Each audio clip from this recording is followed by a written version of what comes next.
Treneri, tai kaip šiandien po rungtynių nuotaikos, nes po Molėtų sakė, daug klaustukų, po rungtynių Kaune buvo jų dar daugiau, kaip šiandien?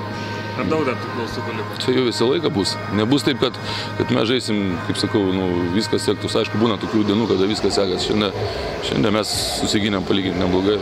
Tikrai gal trečią kėlinį, kur mes turėdami, apčiuopėme tokį rezultatą, galiu sakyti, iki 10 taškų mes paleidom iniciatyvą ir to pasakoju, aš manau, kad iškai apsilygino tas žaidimas. Paskui, aišku, pabaigoje yra nervų karas. Ta gynyba lyg ir visą laiką buvo nebloga, tačiau puolimas ir vėl strigo, ar ne?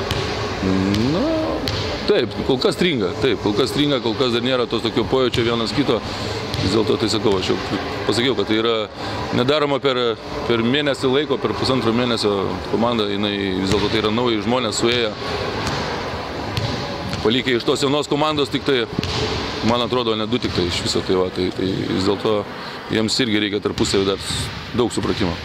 Neteko matyti statistikos, bet šiandien atrodo po krepšiais lyg ir viskas buvo neblogai kovo po krepšiais. Ar galima sakyti, kad šiandien ta priekinė linija nebuvo tokia didelė spraga kaip, tarkim, Molėtuose?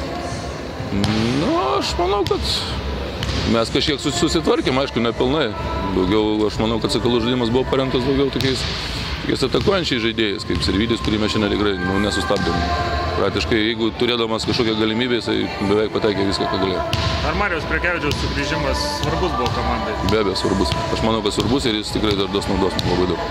Kokį įspūdį paliko varžovai Vilniaus komandai? Gerą labai įspūdį.